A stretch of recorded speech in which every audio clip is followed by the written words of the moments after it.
So for the elephant body, we are following the same principle as we did with the elephant head, where we sewn the darts to each other first. We've kept our pins in place, and then afterwards we have sewn right on our trace line.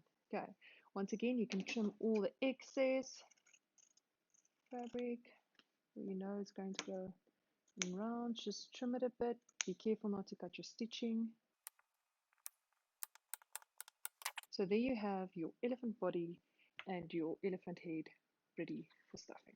In the next step, we are going to be looking at our elephant leg and our elephant foot. So for our elephant foot, what I like to do is I would just like to fold it in half and then just mark the center pieces. Sure you're happy with that. Looks like that's the center, top and bottom center of your foot. First thing we're going to do is we're going to sew this little piece closed, leaving that opening there for the stuffing. We're going to be sewing it closed all the way there, and then we are going to be attaching the foot. So let's do that. Okay, so now that we've sewn closed our leg, left that little piece for the opening, we are now going to sew the foot to the leg. So what we've done, we've marked the center of our foot. I've marked the center, back center of my leg as well.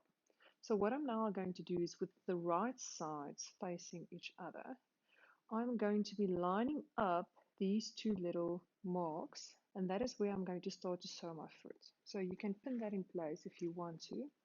I'm not going to pin the entire foot to the leg now. What I'm going to do is I'm going to use that as my guide. So when I get to the front toe piece, it is imperative that this little piece lines up with that one. If you see that it doesn't, you can determine either one of these fabrics when you're going around the other way. You must either stretch the little bottom fabric a bit or the top one just to make sure that they line up at the bottom. But so the rule of thumb is when you start sewing, do not pull too much on the top or the bottom fabrics.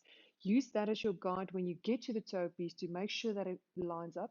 If it doesn't line up and it looks like this fabric is a bit longer than that one, give it a bit of a stretch so that you can make sure that it lines up at the back. Okay, so let's sew that together and see what it looks like. Okay, so now that we've finished sewing our foot and our leg to each other, this is what it will look like. Once again, you can just trim a little bit of the edges. Be careful not to cut into your stitching. I don't think I'm going to trim too much here. Maybe just this little rounding over here. I'm going to be careful not to cut into my stitches, otherwise it's going to start to unravel as soon as I start stuffing this.